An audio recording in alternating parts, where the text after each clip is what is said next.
Life is an intricate web of relationships, challenges, and growth. We often find ourselves tasked with roles we never anticipated, stepping into shoes we never thought we'd wear.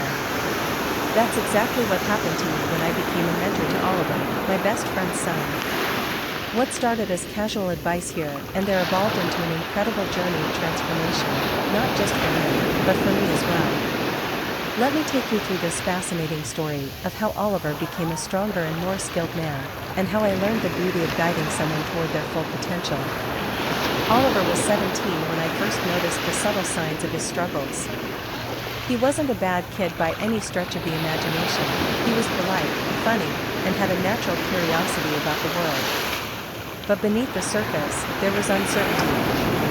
He lacked confidence, direction, and the skills to navigate challenges that life was beginning to throw his way. His father, my best friend, confided in me about Oliver's difficulties in school, his hesitance to try new things, and his struggle to find his identity. It wasn't long before I realized that Oliver needed more than just parental guidance. He needed someone outside his immediate family to step in, a mentor, a coach, or perhaps just someone who could see him for who he truly was and nurture his potential. That's when I decided to take on the responsibility of helping him grow into the man he could become. The first step in mentoring Oliver was establishing trust. I knew that if he didn't feel comfortable opening up to me, any advice or guidance I offered would fall on deaf ears. So, I started small. We'd go out for coffee or grab lunch together, and I'd ask him simple questions about his interests, hobbies, and dreams.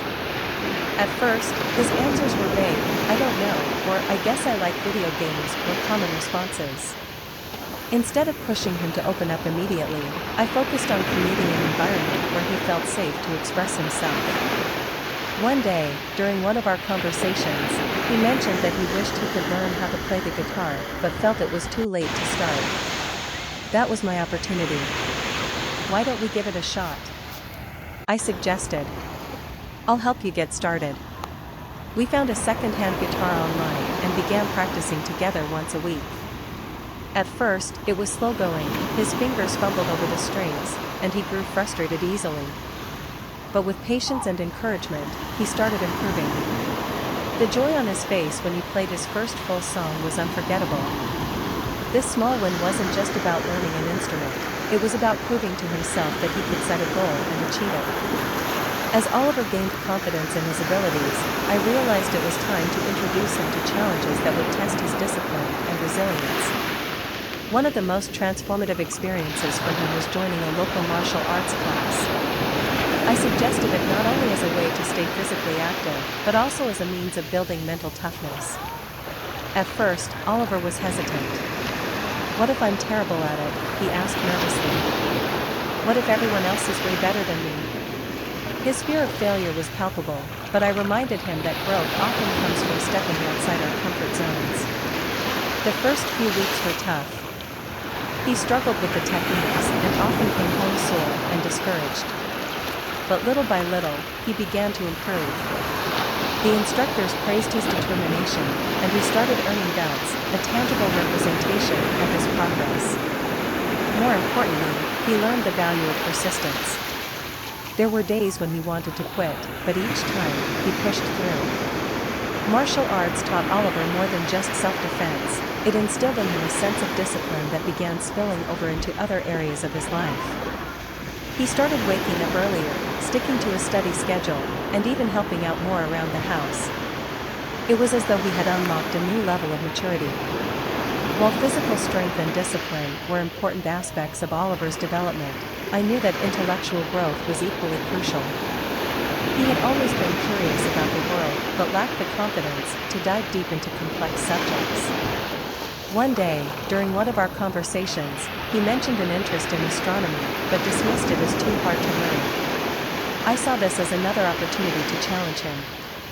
We started with simple documentaries and books about space exploration and the universe. At first, he struggled to grasp some of the concepts, but his curiosity kept him going.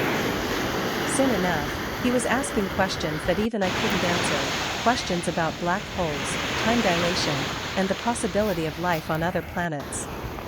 To my surprise, this newfound passion for astronomy sparked an interest in science as a whole. Oliver began excelling in his physics and math classes at school, subjects he had previously struggled with. His teachers noticed the change and even encouraged him to join the school's science club. Watching Oliver's intellectual growth was one of the most rewarding parts of our journey together. It wasn't just about learning facts or acing tests, it was about fostering a love for knowledge and showing him that no subject was beyond his reach if he approached it with curiosity and determination. As Oliver grew stronger physically and intellectually, there was one more area that needed attention: emotional intelligence. Like many young men his age, he struggled with expressing his feelings and understanding the emotions of others. This often led to misunderstandings with friends and family. To help him develop this crucial skill, we began having deeper conversations about empathy, communication, and self-awareness. I shared stories from my own life, times when I had failed to understand someone else's perspective and how it had impacted my relationships. One particularly memorable moment came when Oliver had a falling out with one of his closest friends over a misunderstanding. Instead of giving him advice right away, I encouraged him to reflect on what might have caused the conflict from both sides. "What do you think your friend was feeling?" I asked. "How do you think your actions might have been interpreted?" At first, he resisted, blaming his friend entirely for the argument. But after some reflection, he admitted that he might have been too quick to judge and hadn't communicated his feelings effectively. With some guidance, he reached out to his friend and apologized. They reconciled shortly after. This experience taught Oliver the importance of empathy and open communication, skills that would serve him well not just in friendships, but in all areas of life. Fast forward 2 years, and Oliver is almost unrecognizable from the uncertain teenager he once was. He's now a confident young man with a clear sense of direction and a growing set of skills that will carry him far in life. He continues to practice guitar regularly, has earned multiple belts in martial arts, excels academically, and maintains strong relationships with those around him. But perhaps the most significant change is in his mindset. He no longer shies away from challenges or doubts his abilities. Instead, he approaches life with curiosity, resilience, and a belief in his capacity to grow. Helping Oliver become a stronger and more skilled man taught me valuable lessons as well. I learned that mentorship isn't about imposing your own ideas or goals on someone else, it's about helping them discover their unique strengths and guiding them toward their own path. I also discovered the profound joy that comes from watching someone you care about grow and thrive. Seeing Oliver's transformation reminded me of the incredible potential we all have within us, and how sometimes, all it takes is a little encouragement from someone who believes in us. Oliver's journey is far from over, he still has much to learn and experience as he navigates adulthood. But the foundation has been laid, and I have no doubt that he will continue to grow into an even stronger and more skilled individual. What started as a simple desire to help my best friend's son turned into an extraordinary journey of growth for both of us. It's a reminder that we all have the power to make a difference in someone else's life, and in doing so, we often end up transforming our own lives as well. So if you ever find yourself in a position to guide someone, whether it's a friend's child, a colleague, or even a stranger, embrace the opportunity wholeheartedly. You never know how far that ripple effect might reach or how much you'll learn along the way. And as for Oliver? Well, let's just say this is only the beginning of his story, and I can't wait to see what comes next.